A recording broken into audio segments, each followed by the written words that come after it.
Hello, everyone, and welcome back to episode 11 of Digging Through Dominoes. I'm your host, Teri Anderson, and this is the show where we dig through the dominoes of our past to figure out how in the heck to change the game of our future. Welcome to Digging Through Dominoes, a podcast that looks at mental, physical, and emotional trauma through real and inspiring conversations. This is your safe haven that welcomes you in, but also isn't afraid to talk about what hurts the most. And now, here's your host, Teri Anderson.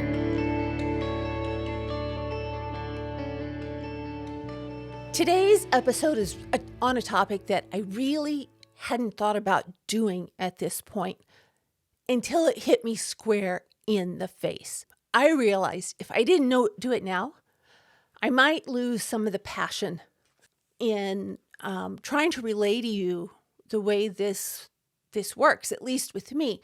And that's about emotional flashbacks. A lot of you may be saying, what the heck are you even talking about? What is an emotional flashback? Well, first of all, I'm going to tell you they're real. Second of all, they suck.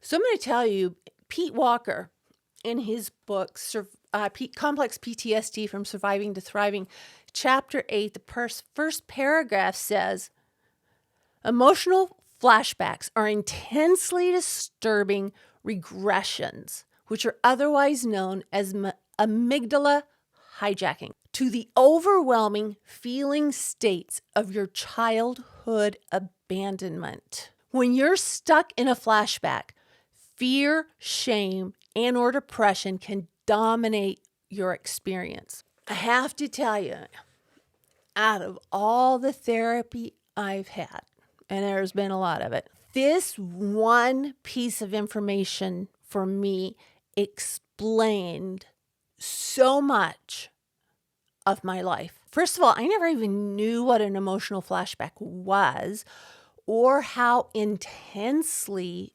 they can control you.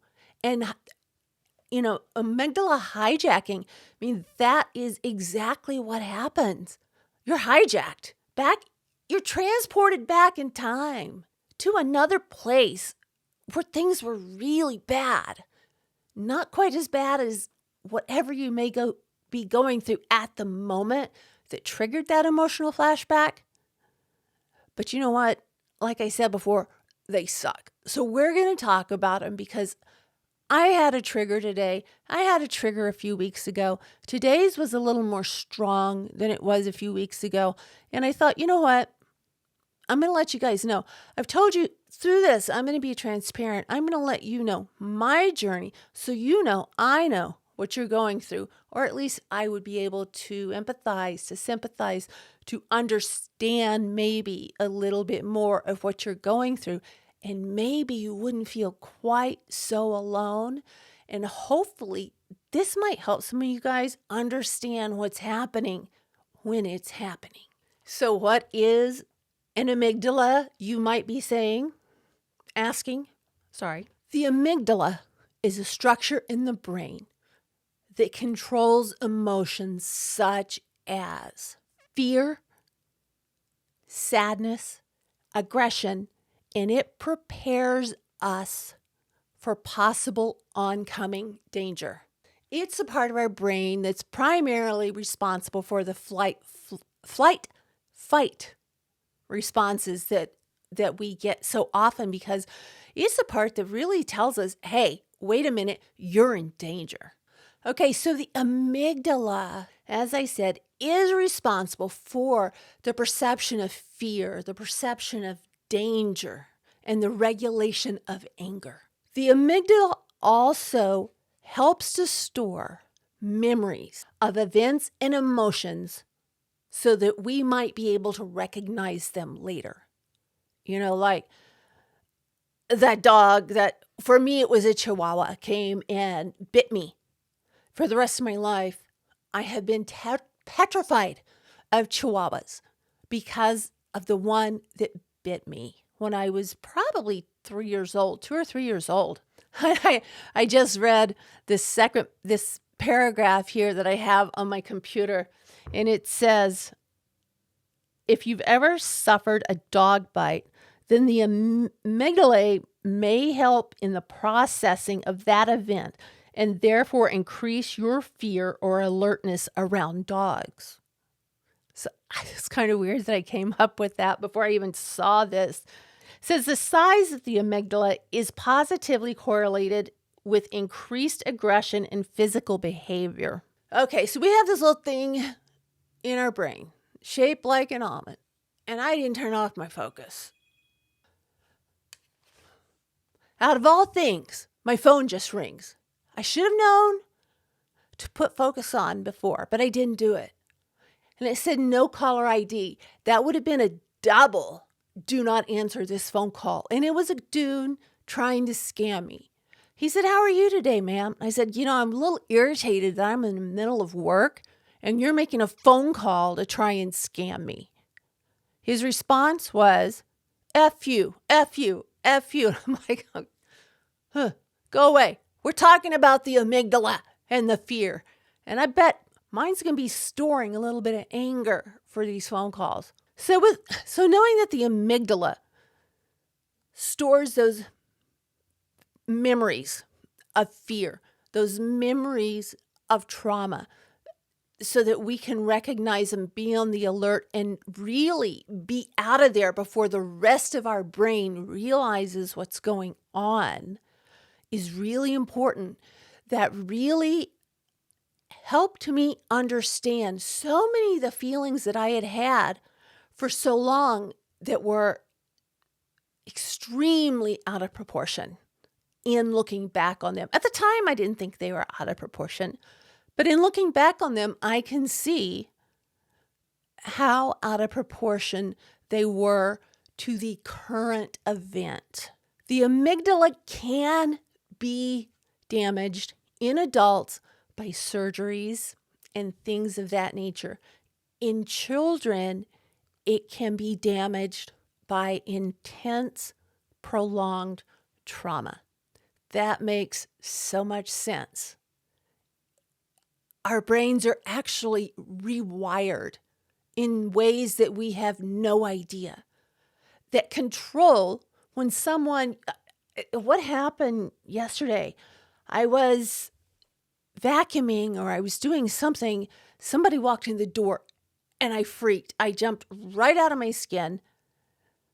That's that kind of response you get. It alerts you to danger before the rest of your brain even knows danger is present. Researchers have found lesions on the amygdala can cause hypervigilance. And that's just what I was speaking of, that jumping out of your skin when something's there that you don't expect to be there and just kind of shows up, boo, gotcha. And your heart races, my heart rate goes up. I can feel I start getting hot. I get sweaty. It's harder to breathe. My breathing gets more rapid, more shallow. It's that danger. It's like, I've got to get out of here and I have to get out of here now. I think what's interesting is in the reading I've been doing, researchers are saying that the amygdala is responsible for keeping us in a constant state of fear and anxiety. This article here in flintrehab.com says, unlike patients with paranoia, a hypervigilant person understands there is no actual threat. They just cannot control their physical response. And those physical responses of anxiety can be damaging in so many ways. The amygdala doesn't only control our response to fear, anxiety, sadness, and regulating anger. I forgot the word there for a minute.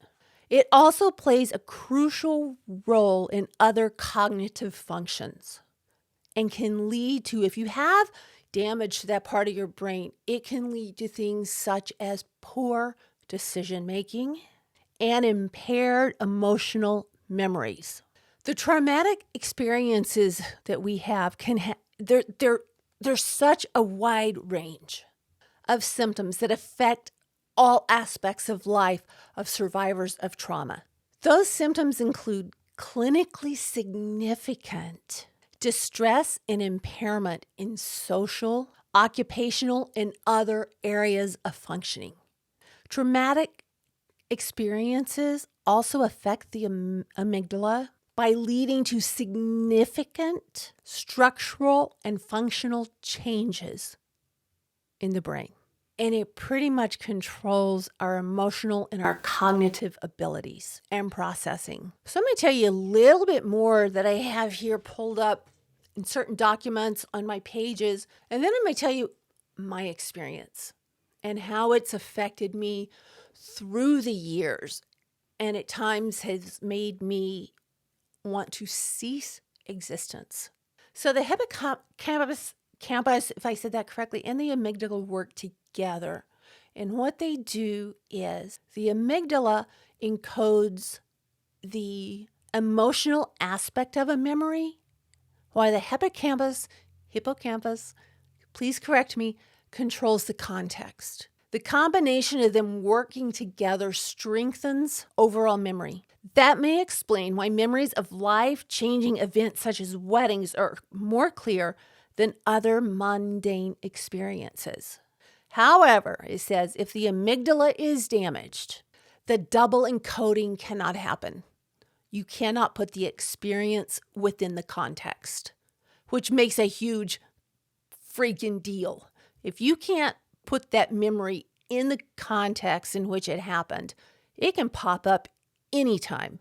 And anything that reminds you of that experience can bring it forth and make it that much more difficult to control. Researchers have found that lesions on the amygdala actually control what we see in other people. We're constantly surveying them if they're safe or not. We don't know that this is happening. It's just happening. We're looking for danger, and if we need to flee, and I tell you what, mine has not always worked 100% of the time. Well, a lot less than that. So let's go into what happened to me and how these flashbacks, they don't just affect me, they affect everyone in my life. When I was a little girl, I was rarely celebrated. I can remember maybe one birthday party. My mother would maybe buy a cake and give me a card. I only remember one time that I was made to feel special on my birthday. But I do remember the way my dad treated my mother on her birthday, on Valentine's, and things like that. And so I knew that my mom meant a lot to my dad. But that wasn't coming my way. I was sort of just shoved off. It made me feel less than. It made me feel really insecure. It made me feel like I really wasn't worth anything. When I got married, I think my oldest daughter, when did she start this? She noticed that my husband wasn't really recognizing my birthday. He wasn't recognizing Valentine's Day. And Christmas shopping was a last minute event like Christmas Eve.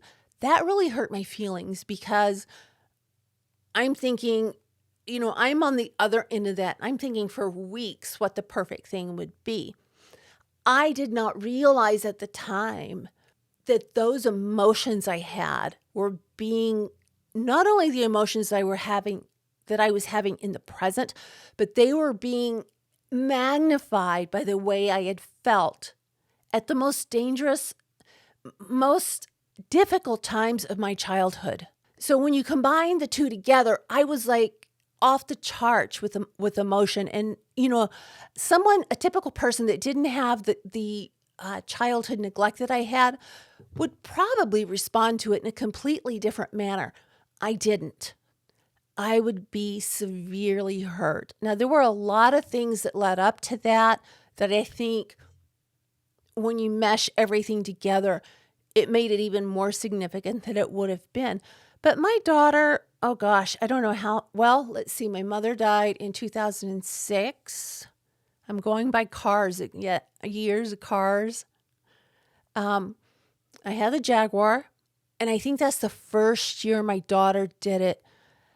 She recognized that things weren't happening, and she was recognizing I was feeling left out. I was feeling alone.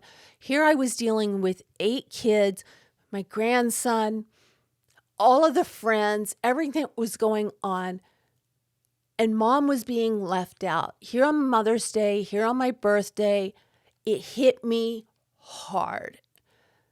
My oldest daughter recognized that. And what she would do, she would decorate my car, get balloons, buy a cake. She would have these really cute little gifts that she would give me. And she did this for years because she knew there was something missing in me. She knew how it affected me. I don't think she knew then about my childhood in the way that I was treated then, but she could see what was going on in the household, and it would send me into a really deep depression. And it is in those times that I felt I wasn't worth anything, and actually taking another breath of air might be stealing it from another person. Because if I wasn't worth anything, why be here? So she did all of this stuff for me. And then on my 47th birthday, she did something really amazing. And she, I've got to hand it to the girl. She and I have not spoken in a while, but she really went just all out. She went all out.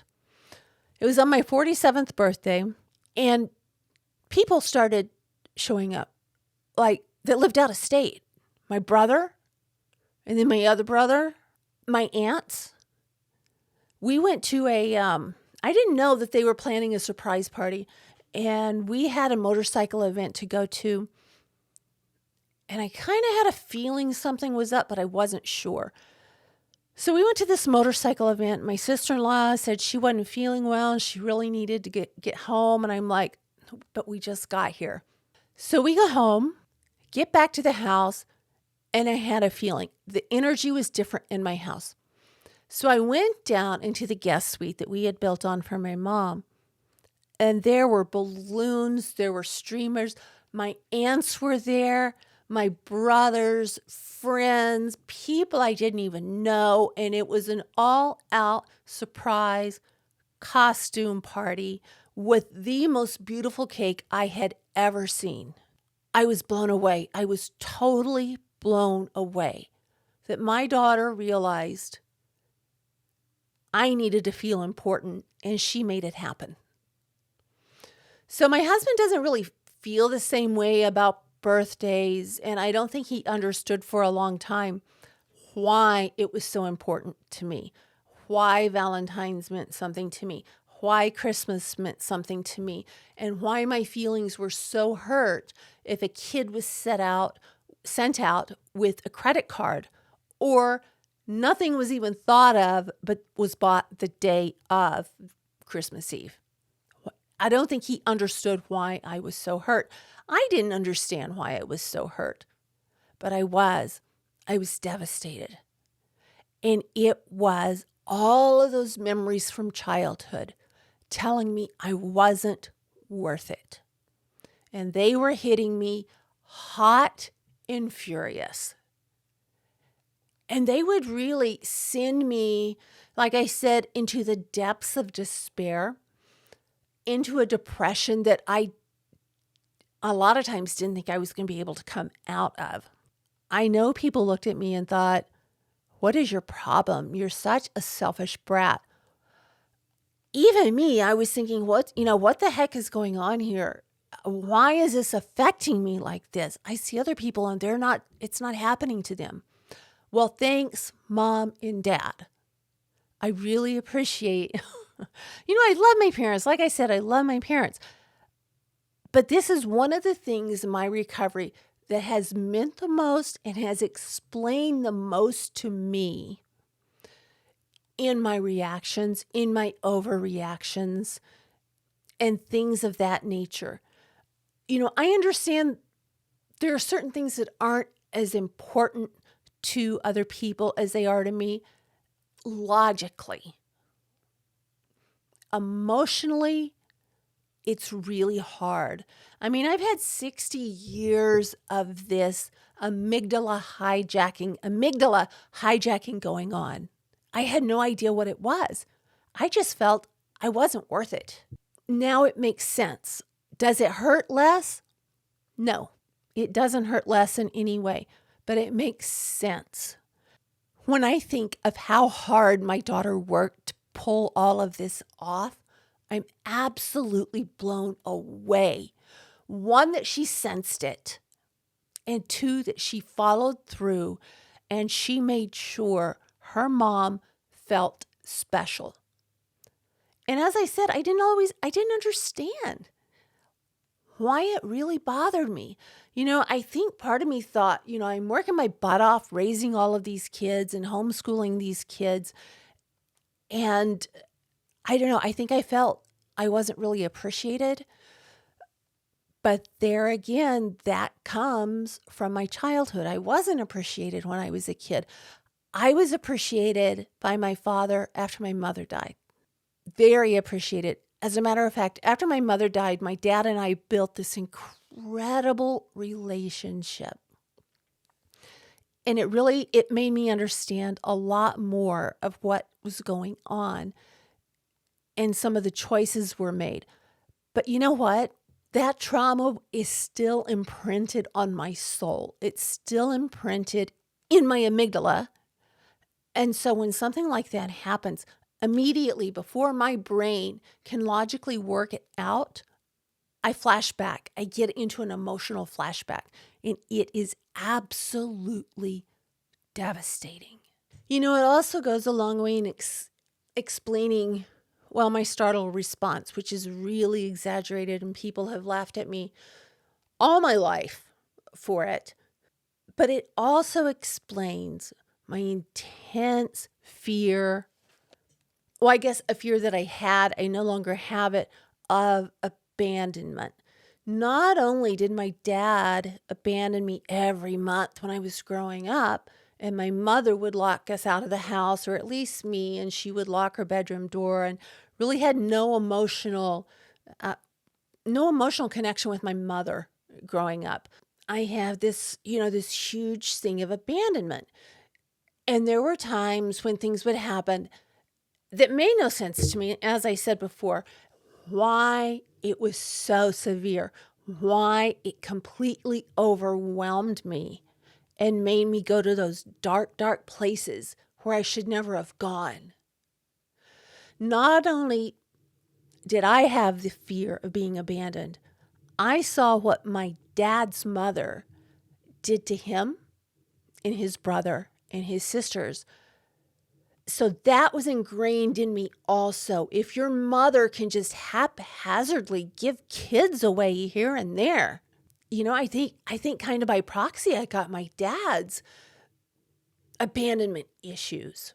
But I don't have those abandonment fears anymore. I think in some areas I do. I think my dog, especially my German Shepherd, I think she really helped. And Pete Walker speaks about that, of how our furry friends can help heal those wounds. And my dog Karma, I just love her. I've never loved a dog this much. She has helped me get through so many things. And I can honestly say the fear of abandonment, it's really not there. I don't have it anymore. Maybe it's a hardened shell. I don't know. But that's one thing I'm glad is gone. As for everything else, I'm glad I understand it. And I wanted to go through Pete Walker's book here, trying to get through my microphone, because he has this toolbox in the back of this book, Complex PTSD from Surviving to Thriving. And it's all about managing flashbacks. There are 13 steps for managing emotional flashbacks. And one of the things that I started doing first, when I felt that fear come on and that panic, I realized I was in a flashback. That was huge for me. I'd stop. I'd breathe. I would try to remember or figure out what was causing the flashback, what memory from childhood was causing that flashback, and get myself through it, sort of 1 second at a time at first, then 1 minute at a time, and then 5 minutes at a time. And then I started doing which I always thought was kind of hokey because I don't know. I think that was something else my dad instilled in me, is just the fear of feeling stupid. That's still with me. I mean, the fear of feeling stupid is still with me big, big, big, big time. But to talk to a little girl that's not there, but she is there because she's in me, and try and calm her down. Get her through that fear.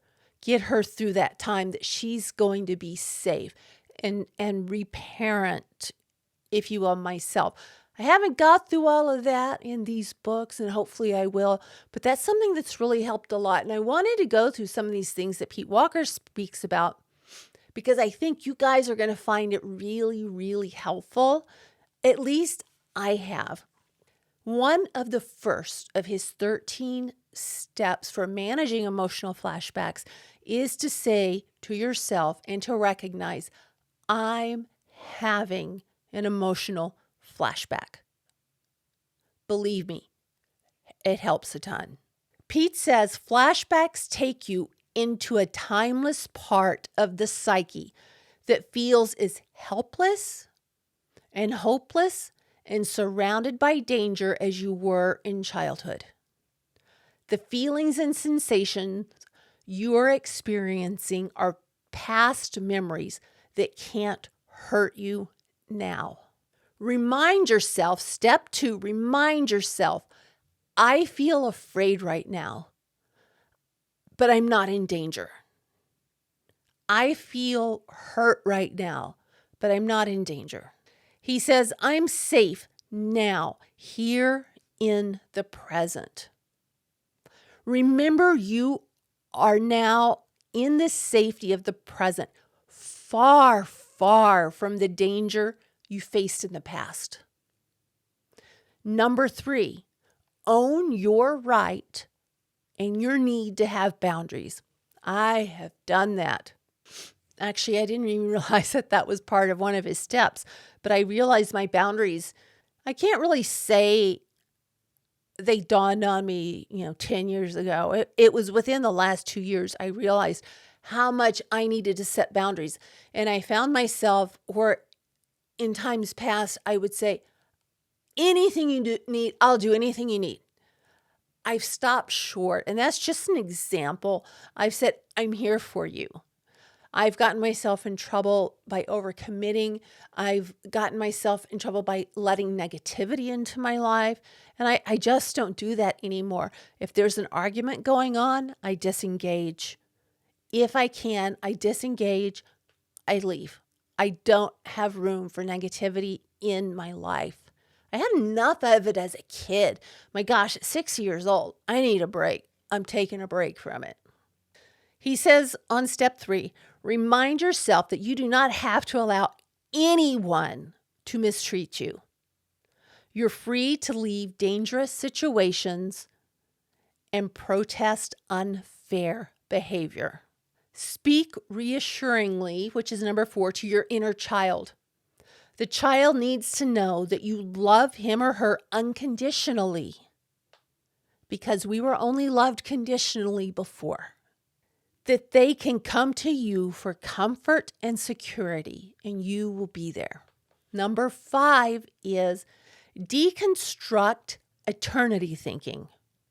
In childhood, fear and abandonment felt endless. A safer future was unimaginable.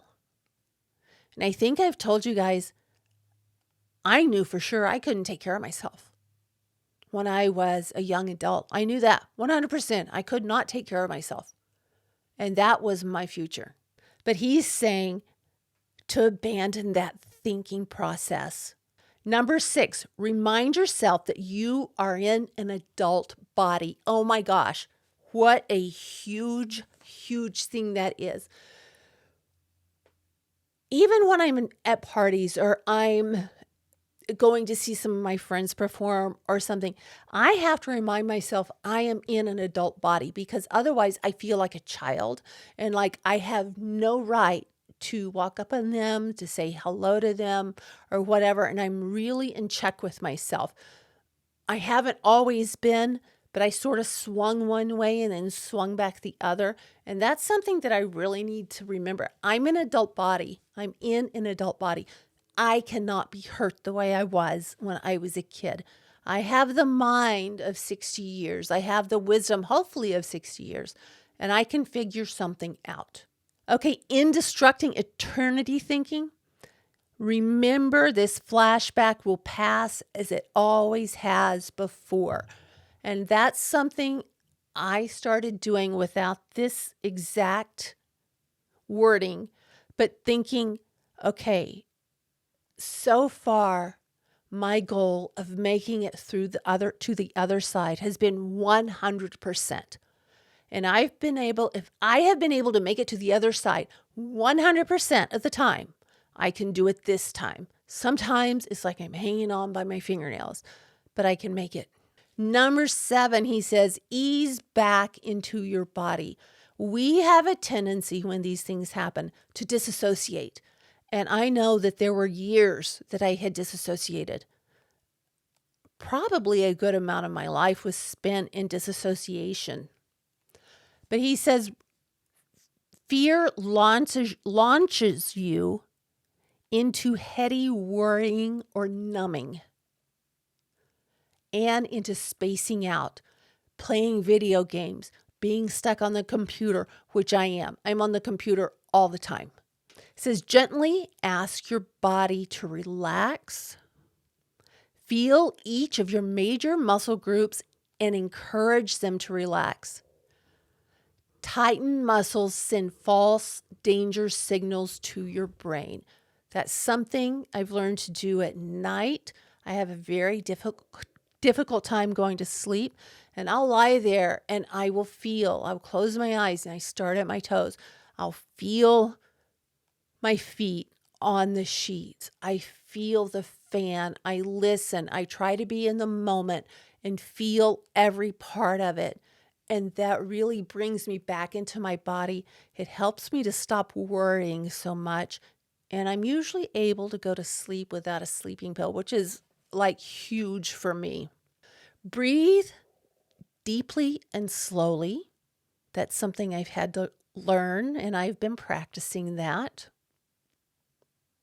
When you hold your breath, that also signals danger.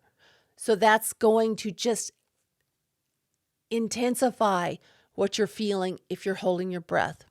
Slow down. When you rush, it presses your brain's flight, fight button. So slow down, calm down, breathe deeply, find a safe place. My safe place is usually my studio or in my bedroom. Find a safe place to unwind and soothe yourself. Wrap yourself in a blanket. I use weighted blankets. I need to get another one because the one I got was really way too heavy for me, and I gave it to my daughter. But I found that the heaviness of the comforters and the pillows and all of the blankets makes a tremendous difference with me and my anxiety. And it's like hold a pillow or a stuffed animal. Okay, in my worst of days, when I was barely making it through and I didn't know if I would live to see the next second, I had this cat that I had bought, a little beanie baby cat, and I had that cat with me all the time. And I'm thinking, my gosh, Teri, you're in your 40s. Why are you holding this stupid, dumb cat? Well, you know what? This explains why I was holding on to that cat. It gave me this comfort. And if I didn't have that cat with me or I couldn't see that cat, I started getting really, really panicky, a lot of anxiety. And I had a toy when I was a kid that was a clown, of all things, a clown. And I had that clown, and it did the very same thing for me. And when I found out my dad threw that away as an adult, I went into a full-blown panic attack. My dad didn't know it, but I lost it. I had to turn around and leave, and I lost it because my safety source had been thrown away. It was gone. And I used to talk to my clown. His name was Cleety, if you want to know. I don't know how he got that name, but I used to talk to him and have conversations, and he was my friend. He kept me safe. He watched over me, just like my pretend family did. All right, and Pete also says, feel the fear in your body without reacting to it. Fear is just an energy in your body. It cannot hurt you if you don't run from it. I have never heard that before. That makes huge sense. And I tell you, that's something I'm going to use. Fear is just an energy. Wow. Right now, that's a pretty profound moment for me to realize that. Because fear always held the trigger on me. But if I can relegate it to just an energy, that's a whole lot easier than seeing talons gripping me. His number 8 is resist the inner critics, drasticizing and catastrophizing. I can't say that. You know what I'm talking about. Okay. Use thought stopping to halt the critics' endless exaggerations of danger and its constant planning to control the uncontrollable. That's one thing I think I've gotten pretty good at, or a lot better, is I realize, I can't control that. I'm not going to worry about it. Would I like it to be different? Oh yeah, I'd love it to be different, but I'm not going to control it. So why worry about it? Because then it has power over me, and I'm not going to let that happen. I'm glad he put that in there, and I'm glad that I've been doing that. He says, refuse to shame or hate or abandon yourself. It's hard to do sometimes. I'm working on it, not quite there. But to refuse that, to channel the anger of self-attack into saying no to your inner critic's unfair self-criticism. Use thought substitutions and thought correction to replace negative thinking with your memorized list of your qualities and accomplishments. And that's something we haven't talked about, is making that list of your good qualities and all that you have accomplished in your life. And remember that, because really this fear that controls us is a tiny part of our life. And if we don't keep it in perspective, it's going to take over and take over our entire life. Allow yourself to grieve. This is hard for me. I avoid any video that has crying or that's going to make me cry. I don't want to do it. It brings up too much for me. That's something that I really need to work on, allowing myself to grieve. It says flashbacks are opportunities to release old, unexpressed feelings of fear, hurt, and abandonment. Validate and soothe your inner child's past experience of helplessness and hopelessness. Healthy grieving can turn your tears into self-compassion and your anger into self-protection. Cultivate safe relationships and seek support. Take time alone when you need it, but don't let shame isolate you. And that does that to me. I find myself self-isolating a lot. And I don't like it, and it's difficult. And I find that the more I self-isolate, the more difficult it is to get out of that isolation phase. Feeling shame doesn't mean that you're shameful. Educate the people around you about your flashbacks. I've tried to. And ask them to help you talk and feel your way through them. That's a hard one for me. I don't know if it is for you or not. A lot of us have gotten into relationships where people who are just as damaged as we are.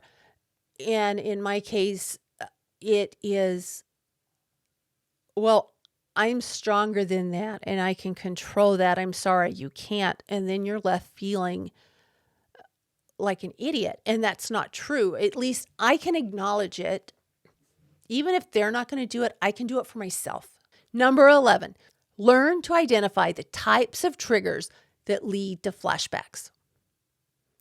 Avoid unsafe people, places, activities, and triggering mental processes. Practice preventative maintenance with these steps when triggering situations are unavoidable. So I've done that. People that trigger me, I no longer have contact with. There are situations in my life, though, where certain triggers are unavoidable, like my birthday, like Christmas, like Mother's Day, like Valentine's Day, things like that. And I'm going to have, what I've decided to do, I'm going to do it myself. I am going to take a vacation on my birthday and Mother's Day. I'm going to get out of here. I'm going to take care of myself. If I'm not worth that to somebody else, I'm worth it to myself. And I need to show myself that I am worth it. And I don't need that held over my head that that's something that I need. I need to validate my own feelings there. Also, this is so crucial. This is the last one. Number 13, be patient with a slow recovery process. It takes time in the present to become de-adrenalized and considerable time in the future to gradually decrease the intensity, the duration, and frequency of flashbacks. Real recovery is a gradually progressive process, often 2 steps forward, 1 step back. Do not beat yourself up for having a flashback. I need to remember that because I do. I beat myself up when I allow myself to have a flashback.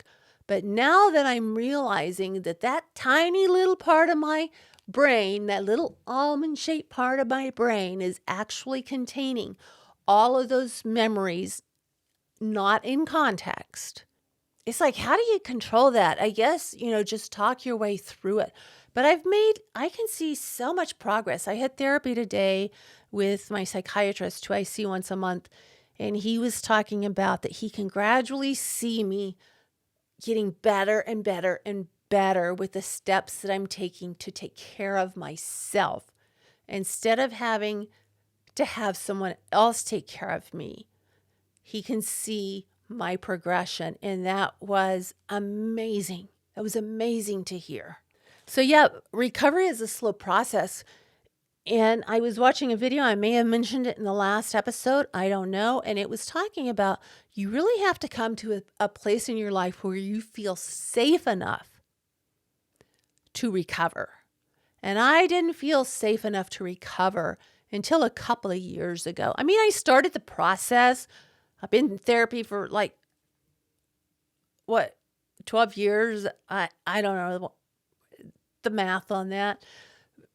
I've been in therapy for 12 years. So the first 10 years of therapy basically was prepping me for the last 2 years that I've had. And I feel now, before I felt like every session I didn't want to be there, that I was dumping my problems on them. And I asked my psychiatrist today, I said, do you remember way back when I first started seeing you?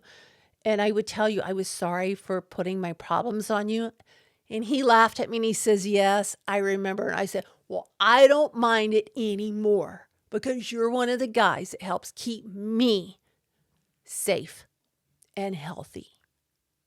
So remember that. Find someone safe that you can talk to.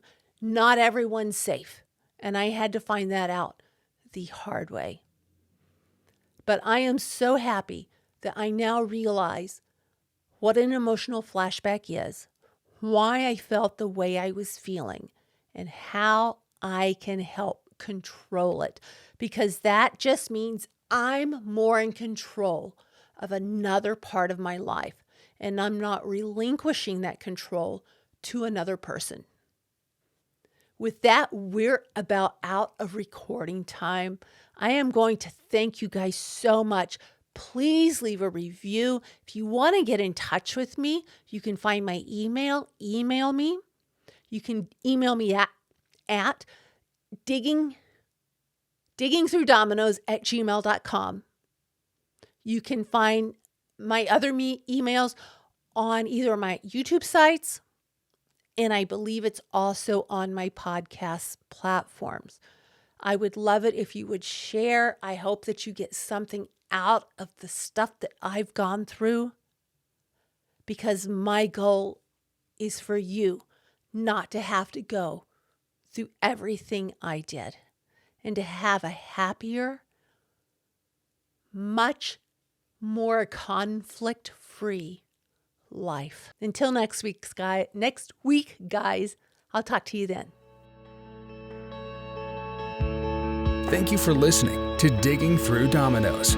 Make sure you subscribe so you don't miss any future episodes. In the meantime, connect with Teri on Facebook and Instagram at Digging Through Dominoes, on Twitter at Digging Dominoes, and online at diggingthroughdominoes.com. Until next time, thank you for listening.